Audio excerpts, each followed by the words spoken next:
about sin as in a like kind of vein. So we are addicted to ourselves, right? So we love us some me, and really the root cause of all sinfulness, when you break it down to it, is selfishness, right? My imposition of my will over what's good for somebody else, or what's good between my relationship and God's relationship, right? Our relationship, either with man or with God. And so I looked at it in this kind of vein that, we're addicted to ourselves, to our own self-will and our own self, kingship. And so I printed out this game plan about avoiding triggers when it came to alcoholism, okay? For anybody struggling with that or knows anybody, I'm sure, there are a lot of people who are, we've had a big epidemic in the country lately of oxycodone, all that kind of stuff, alcoholism, name whatever it is, your personal vice. And I just thought it was a neat kind of a game plan or a structure to provide a spiritual lesson too. So we're going to use it as our structure, but we're going to fill it in with spiritual stuff, okay? So it was an article, and I'll give credit where credit's due. This guy was pretty good. It was concise, but not too overwhelmingly factual. But Dr. Gregory Okiafun, and he's a medical doctor, but he's also got experience with helping people overcome addiction. So I'm going to read the first paragraph out of this thing, and then we'll make some spiritual application, hopefully. Okay, so it talks about people who are at risk, whether it's for alcoholism, whatever chronic bad behavior may be. It makes some neat points. So the person who has an at-risk brain, right? So their circuitry is messed up because they have continually practiced something that is hurting them, okay? And sin's the same way. Believes that whatever feeling the sin, in this case it says drinking, feeling the sin is the most effective or rewarding way to deal with their problems, okay? So what are we saying? We think that sin, whatever that may be, and we'll talk about several of them and try to make some application, helps me out of this situation or helps me cope in life or whatever it may be better than an alternative behavior, okay? So that's number one. Number two, they formed a whole set of new behavioral responses based on the belief that fill in the blank sin is a rewarding experience, right? Anybody go fishing? Anybody go fishing with just a bare hook? Okay? Unless you're just, unless there's a lot of fish in this pond and you got a treble hook and you're just, pot luck, right? Most people put one on a hook. Bait. Why? Okay? So let's be honest with ourselves, is that if sin was not pleasurable somehow, people wouldn't do it, right? I mean, people aren't normally going to do something that they find doesn't have any kind of benefit for them, whether it's, whatever that may be. So when you're overcoming this kind of stuff, in this case we're talking about sin, they formed a whole set of behavioral responses thinking that, hey, this sin is going to help me out more, or it gives me more fulfillment than whatever God has in store for me, okay? It's messed up. That's how we treat ourselves. All right, 3. And these coping mechanisms are severely compromised, right? You're not thinking straight. He or she doesn't know any coping strategy other than that sinful behavior, right? So sometimes it's not that these people are, willfully bad actors from the jump. Maybe they grew up in a home where, hey, settling things with violence is normal, okay? So you're having to unlearn some of these behaviors that maybe not anything to do to you, but you grew up around a set where this is normal, and you have to train yourself out of that. Regardless of what it may be, they're compromised, right? They don't know any other coping strategy than that particular sin. And additionally, being in recovery, trying to get over stuff, you're doing what? You're stressed out because the stuff that used to make you happy, you're trying to quit. So now you have both what? Depression while you're trying to do something right. So you're getting a double whammy at the same time. Okay, and sin can be the same way. All right, so the first thing I wrote here is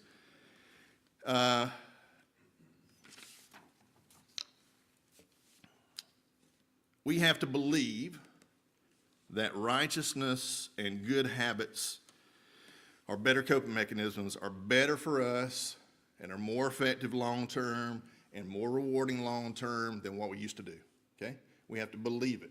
Because somebody is not going to do what? They're not going to change their behavior if they don't. See the benefit. Right, okay, that's how we're at, right? Reward system. Okay? And so if you don't believe that by changing my behavior, it's going to be for my either short-term good and long-term good, then you're not going to do it. You're not going to change your behavior. Okay, so we've got to get our brains focused around the fact that whatever my trigger is, that there's got to be something more rewarding than whatever's hurting me, hurting my family, hurting my relationships with God, with other people. All right, so due to selfishness, want of immediacy, that's a lot of our problem, lack of patience, right? Gratification to satiate or to fulfill the temporary desire, and lack wisdom, foresight, patience, experience of the long-term consequences, we make poor decisions. So I've been a big fan. I don't know if it's just unique with the generation before mine, generation before theirs, whatever it may be, but we didn't talk about a lot of stuff that I tried to make a difference, right? It's just the way it was, right? Now, like some people growing up in the generation before my dad's generation never heard their father say, "I love you." I mean, it's not casting any stuff, but that's just the way a lot of people grew up. That it wasn't thought manly to show your emotions toward your male child, whatever it may be, female child. And so you grow up, having a lack of communication about long-term consequences, about, well, how did dad make it through it? I don't know, because we didn't talk about this stuff, right? Now, some of your dads may have done that, right? I mean, I remember, and when they did, they probably stuck out to you because when dad gave me 2 or 3 pieces of great advice, he gave me more than that. But, it stuck out because he didn't really sit down and tell you a lot of good advice, but when he saw you doing something stupid or, and also by the actions, day by day, he would show you stuff, even if he didn't say it. But to actually sit down and explain to you, hey, look, here's the pathology of where you will end up if you continue down this path, okay?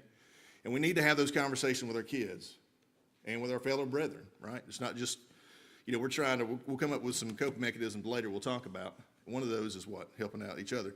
But also, if we're parents, we got a responsibility, I would think, not just to say, hey, don't do that, but here's why you don't do that.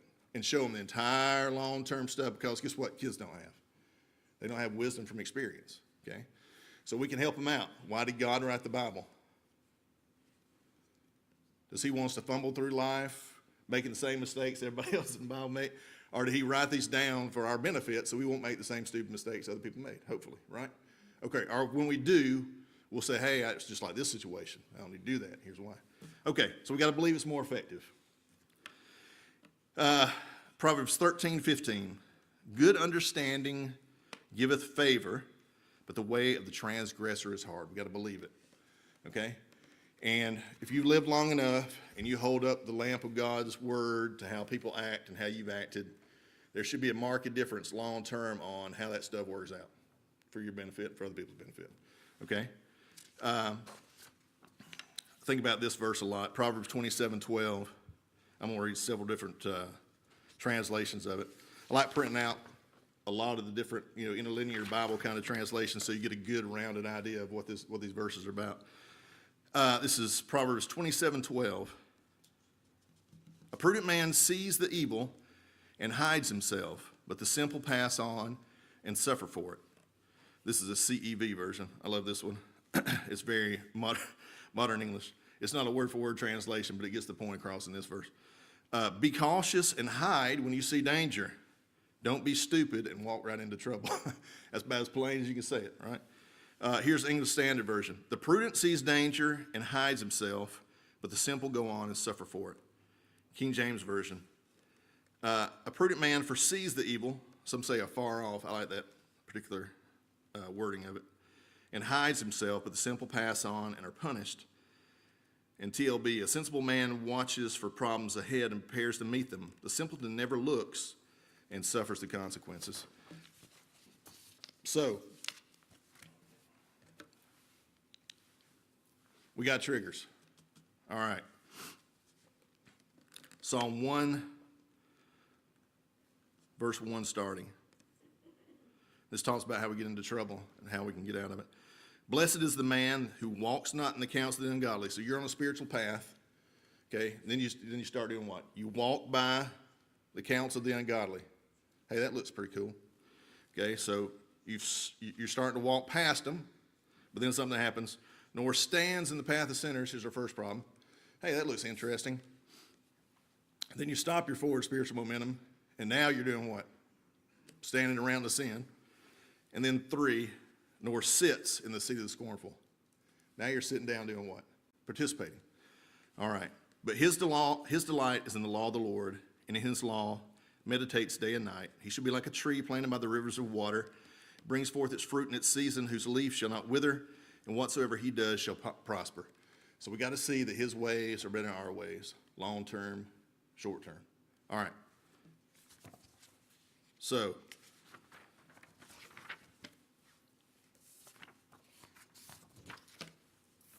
what's the next step? All right. We got to believe it's going to work.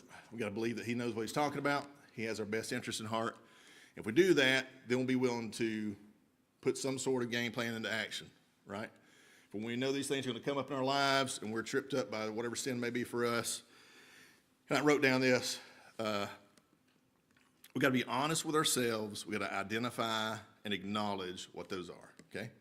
So we got to look in this mirror of the law, and we got to look at ourselves, and we got to be honest and say, look, I am falling down the job, and let's just take for tonight. Let's make a game plan for tonight and just agree with each other.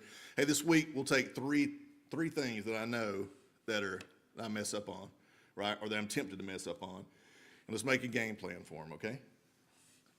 But we got to be honest with ourselves that, just like 1 John chapter 1, if we say we don't have any sin, we're what? Liars. Okay, so we ought to know ourselves by now. And I wrote this down. So we're all unique amalgams or alloys of different upbringings and personality types and strengths and weaknesses.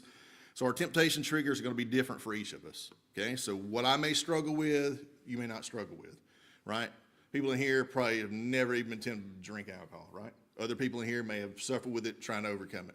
Or, whatever your pet sin that you have fostered in your life over your years of growing up, or whatever it may be, depending on your circumstances and your unique personality type, may not be the same for me. So you need to be honest with yourself about what those are for you, not comparing yourself with anybody else, but let's just be honest with each other and with ourselves. And then, even between twins, right? You can have the same people with the genetic identical makeup growing up in the same house, and guess what? Their personality may be totally different. They're not going to be tempted by the same stuff. So, all right. And if you think about James chapter 1, it says, let no one say when he's tempted, I am tempted of God, but God cannot be tempted with evil, nor does he tempt anyone else. But each one is tempted when he is drawn away by his own desires. Okay, so we're getting the point. And enticed. When desire is conceived, it gives forth to sin, and sin, when it's fully grown, brings forth death. All right. Now, we may all have different types of things. We may all have different specific things that tempt us or trip us up. But generally, they fall into 3 categories, and the Bible talks about these. It spells them out, okay? So 1 John 2:16, for all that is in the world, lust of the flesh, lust of the eyes, and the pride of life, is not of the Father, but is of the world. And if you think about the Genesis 3 example, right? It follows boom, boom, boom. You think about when Jesus was tempted by the devil when he came back from fasting in the wilderness. Boom, boom, boom. Same 3 main archetypes or main headings of sin. Genesis 3:6. So when the woman saw that the tree was good for food, it was pleasant to the eyes, so it was good, lust of the flesh for food. Saw that it was pleasant to the eyes, right, lust of the eyes, and it was desirable to make one wise, pride of life. She took of its fruit and ate. She also gave to her husband with her, and he ate. Okay? So we're going to break it down into 3 main archetypes, okay? Lust of the flesh, lust of the eyes, pride of life. Anybody got any points? Sorry, I'm flying through this stuff. And comments? All right, I'm going to get some honest participation when it comes to making some game plans, all right? If I make a mistake or you want to make a point, just raise your hand, throw something at me. I'll get the point. All right. So let's give some of these, flesh out some of these. Lust of the flesh. So gluttony, right? Hey, I like eating. Nothing wrong with liking eating. Liking eating to the point you throw up, get to 400 pounds, eat some more, we got problems, okay? Or to the point where I'll steal food off somebody else's plate because, hey, I like me some eating, all right? Substance abuse, we already talked about alcoholism. It could be whatever. Oxycodone is a big problem. Oxycontin is a big problem in the United States. What's the latest and greatest? If it doesn't kill you, what, fentanyl? Okay. Sexual immorality, right? If sexual behavior did not feel good, people would not be what? Messing around with it. Okay. Lust of the eyes, covetousness. I like what he has. Not just that, hey, you got a pretty house. Hey, I like to come in your house and steal the stuff that's out of your house, okay? So covetousness, theft, and also pornography, okay? So it's a separate sin than actually participating in sexual immorality. But let me tell you what, the world over, especially in Western society, this is a huge problem, okay? Why? Men are visual creatures, okay? It's just true. And people know that, and that's why they prey on that behavior, okay? Things look good. She said, it's like the apple to Eve, okay? Saw that it was good for food. It was pleasing to look at. All right. Pride of life. Pride, unkindness, anger that leads to wrath, right? You're in position of whatever I want to do over you, okay? We're full of ourselves. All right. Now, we're going to look at some subsets per type and what kind of triggers you're going to run across, okay? There are many different kind of triggers that you'll run across. One of the things they talked about when you study anything about overcoming any kind of behavior disorder, whether it's, mental disorders or alcoholism, whatever it may be, especially when it comes to substance abuse.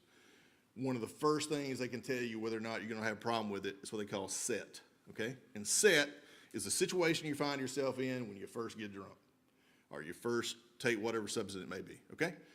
And if they've studied, and if it's a good situation, where you think it's a good situation, or it's a pleasurable first reaction, right? You're around your buddies, you had a great time, maybe it was a great ball game, and everybody's laughing, nobody, wrecks and kills themselves on the way home after you do it, right? So you have these good stimuli. The first time you take it, you're more likely to do what? Take it again, okay? The problem with that is, when you're trying to stop it,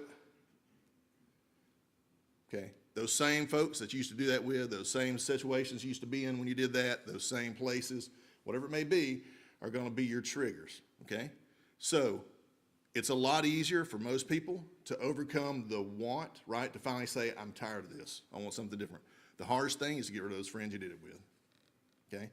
So this idea of triggers, environmental triggers, number one. Okay, the people you used to do this stuff with, okay? Maybe it's just cursing, okay? Usually if you let a sin go on in your life for long enough, what'll happen? You'll find that, hey, the second or third one will become much easier after you participated in the first kind of sin, right? So, whatever you're hanging out, watching a ball game, whatever, and you're more tempted to use that kind of language with the guys because, hey, it's just the guys and they're not Christians anyway. If it's drinking, whatever it may be, okay? These situations that you used to do that in are going to be your triggers, okay? So environmental triggers are going to trip us up. The Bible talks about those kind of things, right? So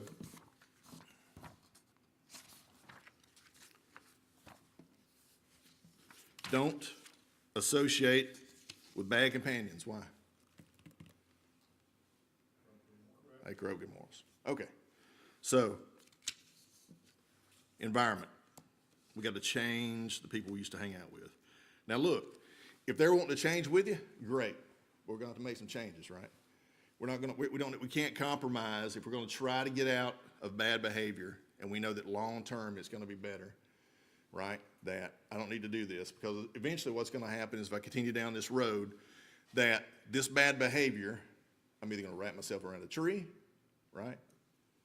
When stuff gets hard, we'll talk about some other triggers. I'm going to do what? Fall back on that behavior because I get a good reaction from it. So that's my coping mechanism. All right.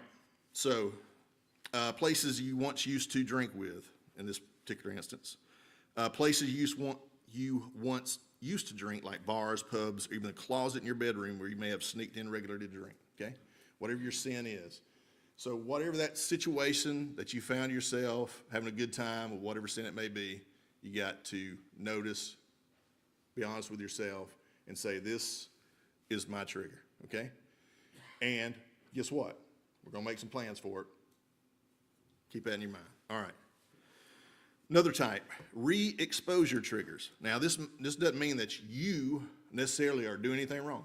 You're not going back to the same place you used to. You're not around those same friends. But guess what? They peddle on TV every time you turn it on. Right? Sex and drugs. Okay? It's true. I mean, it's gotten to the point where you can be watching something totally innocuous, sports, or maybe, whatever type of movie it is that is not a bad movie. But if they think an adult audience is watching, if it's like 8 o'clock or whatever, guess what you're going to see? All kind of advertisements that are just like, why? I mean, why are you showing this to a general audience in the middle of the night when you know you got kids up, right? Okay. Much less adults. Let's not pretend like it's just the kids' problem. We're talking about triggers for people that know what sin is and know better not to do it. Okay, so these are called re-exposure triggers, like seeing people drink or have alcohol near you, even watching commercials on TV, okay? So it may have been walking down the street and, maybe pot was your thing of choice. You smell that, what is it? Okay? You gotta be careful. All right. See your old buddies from school. Hey, I wanna talk like we used to back in school. Okay. All right. Re-exposure. Stress. This is probably, I'm not gonna say it's bigger than the rest, but re-exposure, you can kind of control that, right? You can turn TV off pretty quick. You can limit where you go, but stressors, man, you can get you can get stress out of the blue tonight on the way home, right? You get a wreck, whatever. All right, something may set you off, and you stress in your life that wasn't there before, and it may cause you to want to do what? Go back to those old coping mechanisms, whatever it may be, old sinful behaviors. So it talks about, for these kind of stressors, negative emotions like fear or anger or anxiety and depression. And you notice, when did Satan decide to come at Christ and tempt him? He'd been out in the wilderness doing what? Fasting. Hey, that bread looks pretty good. I mean, he's not stupid about how he tempts us with sin. You look at how he's compared to as a lion, right? Roaring lion goes about seeking whom he may devour. You ever watch those old documentaries or Nature Channel things that has a lion hunt? We've talked about it before. Does it go after, does it head on for the herd, for the biggest bull, elk, or whatever it may be, antelope? No, because what? He's going to get clubbed. Okay, so what does he look for? He looks for the person who's straggling around behind, right, not paying attention. And one of the things we're talking about earlier is we need to be aware. We need to identify what these things are and be honest with ourselves. So we don't need to be straggling behind and not being circumspect, looking around ourselves and looking out for trouble, okay, for spiritual trouble. All right. So when you have these new stressors, it could be a trigger. It could be new job, where you got a lot of stress on you. It could be, hey, guess what? Change in relationship status, just got married, okay? Hey, there's a lot of joy that comes with it. Guess what? Learn to live with somebody else that ain't you. There may also be some stress involved. What else? Kids, all that time you used to have for doing stuff I want to do, guess what you got less of? Hey, we love our kids, but it's an added life stress. Moving, that's a huge stress. Okay, so be aware that whenever you have big life events, guess who's going to come? He's going to come knocking. Satan. And he's going to use what? Your own problems that you have struggles with, and you're going to be more susceptible to those low points in your life, right? At the times you're stressed. Anybody any questions or anything? Okay.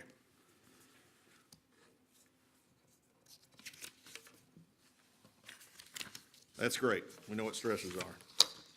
Now we get to the real part, which is, how do we overcome this stuff, right? It's not just enough to talk about it. The whole purpose of the lesson tonight is let's make some game plans personally on how to overcome sin in our own life, to be wary of it and to have a game plan like we do for everything else in life. Why don't we do it for stuff spiritually, okay? So, first step, in the booklet he had and also here, is identify them. So we've just done that, okay?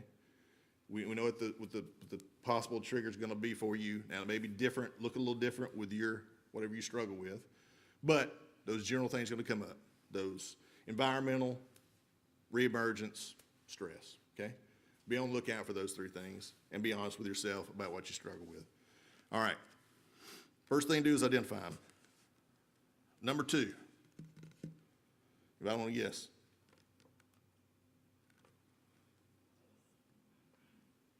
Anybody remember the story of Joseph? Go ahead. Isolate yourself from the temptation, Yeah. whether it's people or activities, whatever it is. Hey, man, we just came through 2020. If we don't have any kind of, mental image of isolating ourselves from, stuff that may be bad for us, right? We can talk about, whether or not we want to overboard on it or not, but why do we quarantine? It works, right? I mean, you won't catch something that you what? Don't get around, okay? So if you don't want to drink, don't do what? Don't go to the bar. If you don't want to go back to your old bad language, don't hang around old bad friends, okay? So number one is avoidance. And, it's the same, it seems pretty self-evident, but what do? We like to play around with ourselves, not be honest with ourselves, think we are, stronger than we really are. Go ahead. Those two that strategy is fine for the first two. For the eye and the flesh, the problem is, I think a lot of maybe a lot of it's, the problem is the pride. Yeah. And that's so internal. Look at me. I mean, I just think about social media and how many times we post, you're just trying to get people looking. And that's not a more difficult one because you're actively seeking it versus something that you see and, oh, yeah, I want that drink or I want that. Sure. You're stirring that up within yourself and putting that, and of course, social media is just one part of it. Oh, yeah. Yeah, I was going to talk about two things, and one of the things I was going to talk about as far as game plans for me is, we're going to talk about some of my game plans for anger, especially when it came to having less time in my life. And then two is social media, okay? I'm a sanguine. Danny, you're a sanguine. All right, so, hey, we're great at getting in that door, right? When it comes to meeting new people, don't have a problem with it. Shut my mouth when I don't be talking, problem with it, okay? And so, part of the thing we're going to get to here in a second is the last third step is seek some help, okay? Right? Be honest with yourself, avoid stuff, and then seek some help. We'll talk about a couple examples with Manil Vines because one of the things we're going to do is it's called confess your faults one to another, and do what? Pray for one another that you may be healed, okay? And it's effectual. Not only that, if you go through similar sins and similar struggles, maybe one of the reasons it's like we talked about in the book last time I taught class about when shovels break, okay?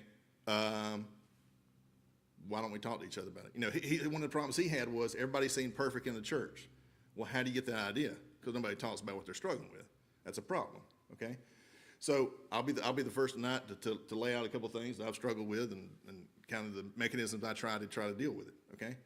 So third point is seek help. And I wrote down three main things, all right? So sometimes, like you talked about, if it's a personal issue, right? And people look at, pride and the things that flow off of that or, pride of life and that kind of stuff. It doesn't seem to be as bad, right? I mean, we like to compare ourselves with other people, right? And so do people call you on it like they will alcoholism or something else? Sometimes they won't, okay? Depending on how strong your personality is, maybe they just don't want to deal. They don't want to deal with you, right? So when it gets to those kind of behaviors, how are we going to learn to deal with them? So one of the things is if you have aught with a brother, right? If he's injured you because the way he runs off with the lip, or because he's treated you out of anger incorrectly, or straight up cheated you because he don't think you're as good as you are, whatever it may be, guess who has a responsibility to call that to the curb? If you have aught with a brother, Matthew 18, what are we supposed to do? We go to him, right? We go to him first and try to handle our situation. And if he won't hear you, then what do? Take 2 or 3 with you. Right. Take 2 or 3 with you. Elder's a great first choice. right? They make some qualifications, like we should all be working toward, but easy being treated, they have your best interests at heart, they're spiritual men that have been approved by the congregation to shepherd a flock. Go ahead. Work for both individuals, though, both have responsibility. They do. Yeah. One's got a responsibility to come and say, I have a problem. And the other one has to have, his sin at this point was what we're talking about, pride. He's got to have some humility, and he's got to apologize. I've seen it work. Like, I've seen that work in personal situations that I've experienced with members of the church, where this guy said, this guy's treating me wrong, and I don't want to hang around him. Talking about brothers in Christ now. I said, okay, what happened? This is what happened. Okay, we're going to go get so-and-so. We're going to go talk to him. First off, have you talked to him about it? Yes, he blew me off. Okay. Well, all three go talk to him about it. Okay? And if you have the kind of relationship where they know that you have their best interests at heart, I've seen it work, immediately work. Been ashamed of what they did, how they treated other brother, and said, come forward that night. Okay? So, seek help. One of the first places we can go for help is, if nobody knows about it, who is ready 24/7, 365 to hear whatever petition you got to make of him because he loves you and you're his child? The Lord. Guess who has all power in the universe? Same person, okay? And he's on your side. So probably your first thing you want to pull on is what? Talk to God about it. Does he want you to beat sin? Yes. Is he going to keep you from ever being tempted by your pet sins? No.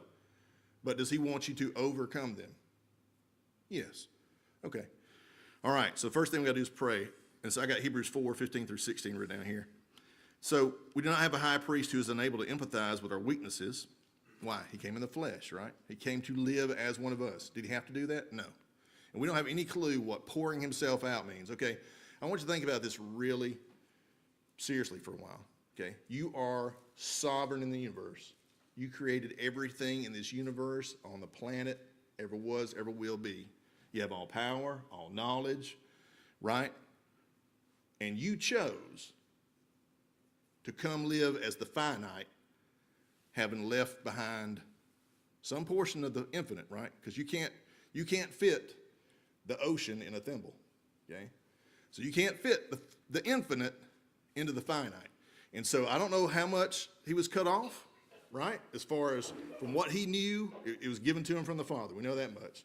So to have all knowledge and to be able to control every molecule in the universe, and to know what you're thinking and you're thinking, and to be able to control anything he wants at his whim, the ocean, the waves, the wind, whatever it may be, and to not have access to that because we needed it, yeah, it's a big deal.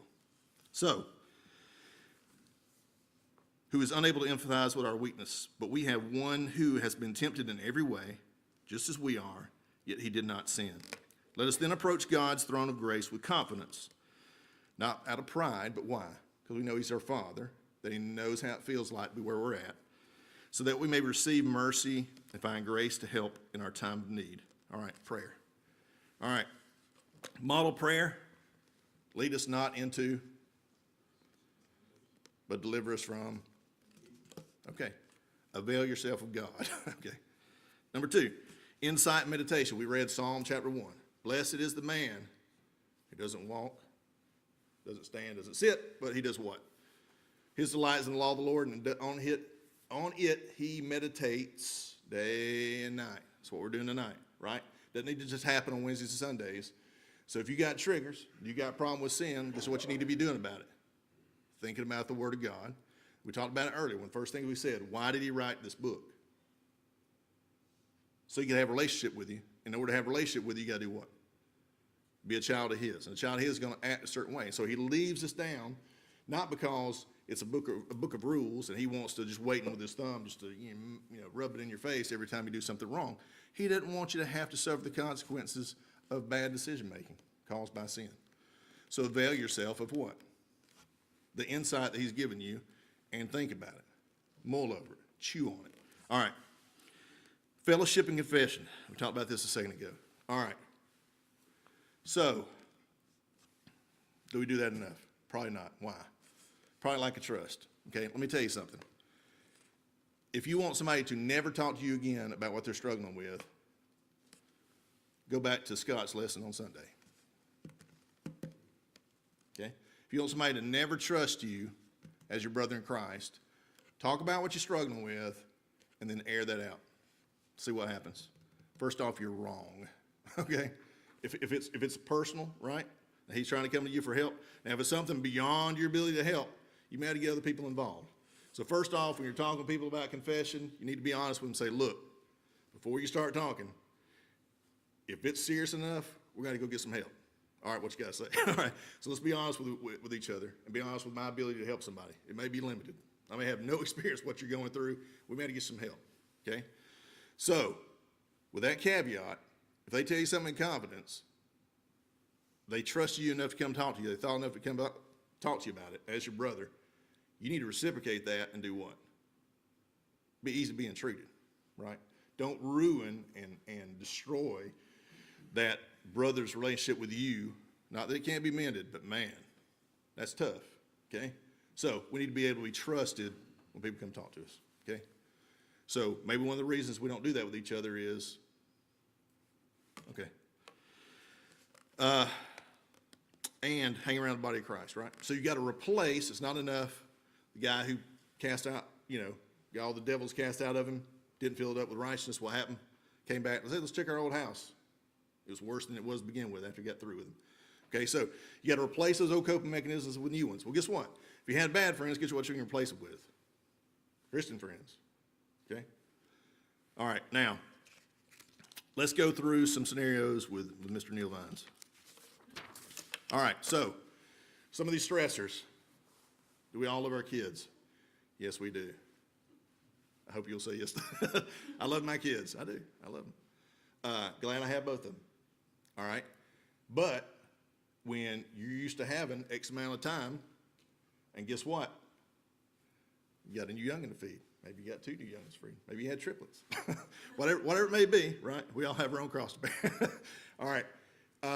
Man, the questions. So, and at different points in their life, right, early on, hey, they got to be fed, they got to be changed. That's good, okay? And then later on, maybe the homework gets tougher, right? Maybe they're asking for more of your time. Maybe they're asking for this, that. Okay, so Neil Vines, okay, talking about it. I found myself snapping at kids, not what anybody probably in the world would consider bad. What Neil Vines knows, if left to go to seed is, man, why am I talking to my son like that? Okay? Because guess what? I had stuff I wanted to do. Whatever night that may be. Okay? And guess what? When you're a parent and you're the one paying the bills, or you're the one keeping up on the house, and you're the one keeping kids fed, and you're the one doing the laundry and all that kind of stuff, I got a great wife. We split that stuff up. I don't want to ask like, hey, it's all on Neil. No. All right?